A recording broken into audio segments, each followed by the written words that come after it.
Bonjour, donc maintenant on va corriger l'exercice suivant. Donc dresser le tableau de signe de 2 sinus de x moins 1 et cosinus de x moins racine de 2 sur 2.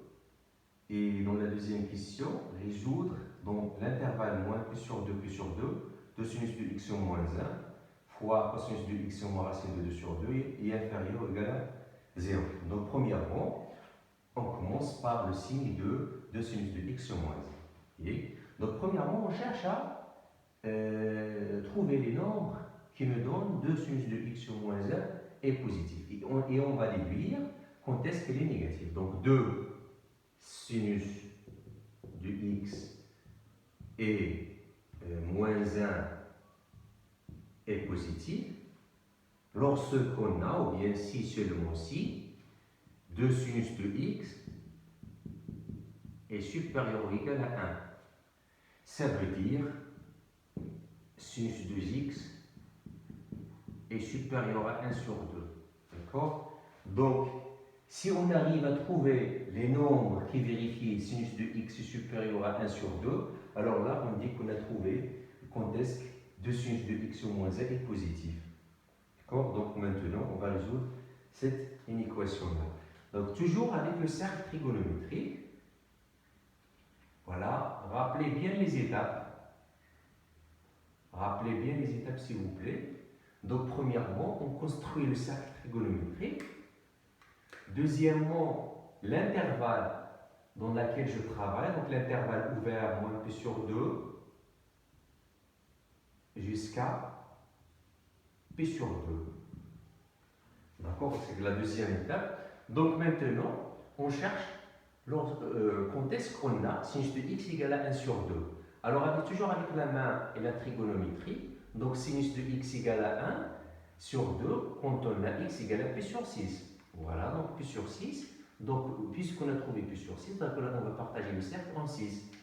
Alors, rappelez bien, donc on va la partager en 3 et ensuite en 6. Voilà, donc on va mettre la même chose au-dessous. Donc maintenant, c'est facile à repérer les nombres qui me donnent 1 sur 2 en sinus. Alors, on a seulement une solution qui me donne 1 sur 2, ou bien un nombre qui me donne 1 sur 2 en sinus.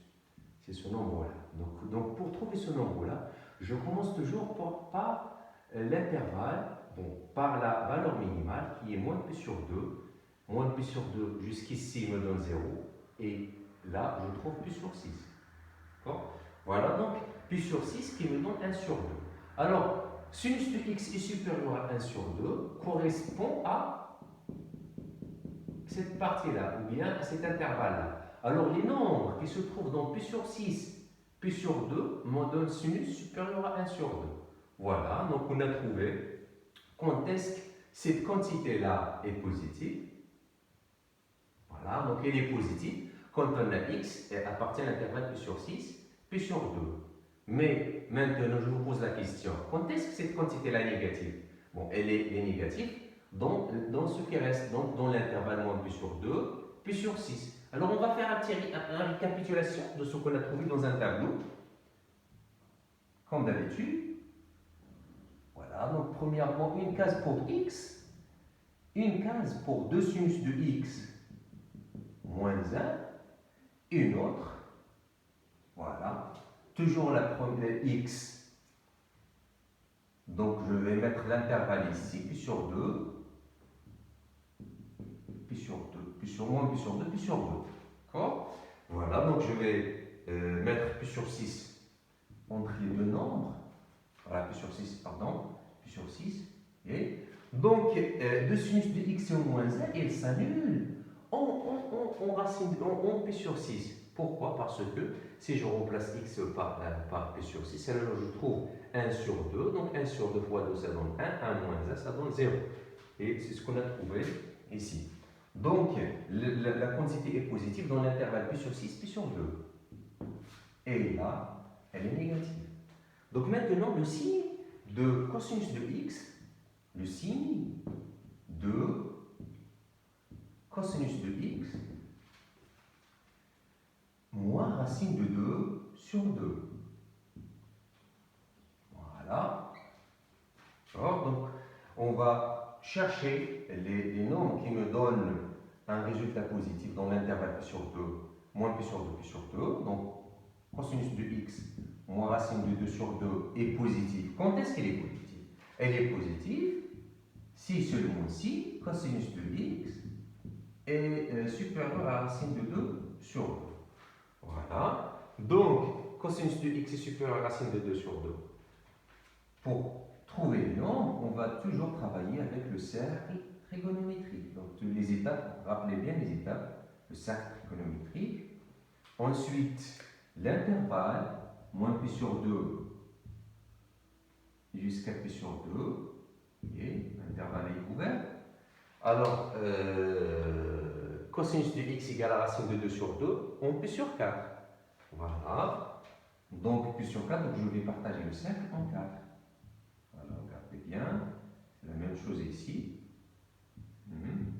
Voilà, qui me donne racine de 2 sur 2 en cosinus, c'est pi sur 4. Donc, remarquez bien qu'on a deux solutions, ou bien deux nombres qui me donnent racine de 2 sur 2. C'est ce nombre-là et ce nombre-là. Et puisqu'on travaille dans l'intervalle moins pi sur 2, donc ici, moins pi sur 2, ici, moins pi sur 4. Ici 0, ici pi sur 4.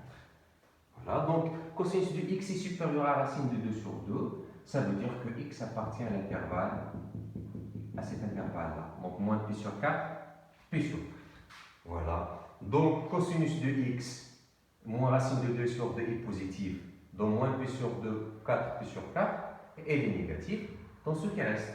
Voilà, donc récapitulation, toujours dans un tableau, x, une case pour x, une case pour cosinus de x sur racine de 2 sur 2, moins pi sur 4, moins pi sur 2 plutôt, et intervalle pi sur 2. Voilà. Donc, donc je vais mettre les solutions, pi sur 4, moins pi sur 4, ici pi sur 4.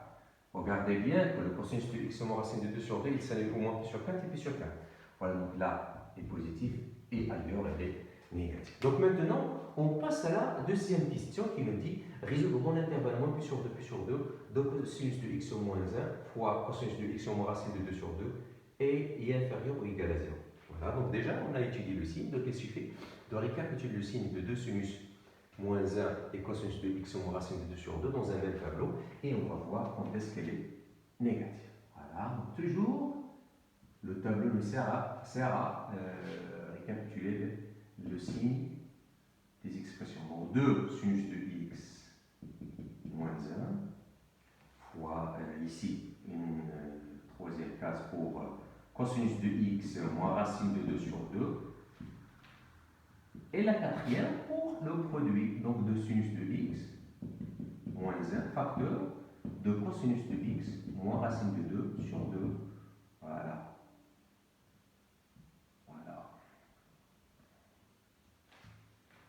Donc maintenant, on va voir. Donc il ne faut pas oublier l'intervalle donc pi sur 2, pi sur 2. Alors on a combien de solutions? On a 3 solutions. On a pi sur 6, moins pi sur 4, pi sur 4. Donc on va mettre les solutions en ordre. Donc moins pi sur 4, pi sur 6, pi sur 4. Voilà. Voilà. Donc pi sur 6, c'est la solution de sinus de x au moins 1 égale à 0. Et les solutions de cosinus de x au moins racine de 2 sur 2, c'est moins pi sur 4 et pi sur 4. Et lorsque l'un des deux expressions s'annule, alors le produit s'annule automatiquement. Voilà. Donc, le sinus de x au moins 1, il est positif dans l'intervalle pi sur 6, pi sur 2. Et ailleurs, elle est négative. Cosinus de x au moins racine de 2 sur 2, il est positif dans l'intervalle moins pi sur 4, pi sur 4. Voilà. Ailleurs, elle est négative. Voilà. Le moins fois le moins, ça donne plus. Le moins fois le plus, ça donne moins. Ça donne plus. Et là, ça donne moins. Voilà. Donc, quand est-ce qu'on a l'expression négative? Alors, si on a x appartient à l'intervalle, voilà, pi sur 4, moins pi sur 4, pi sur 6. Voilà, regardez le négatif. Donc, pi sur 6. Voilà, union, pi sur 6, pi sur 4, pi sur 2.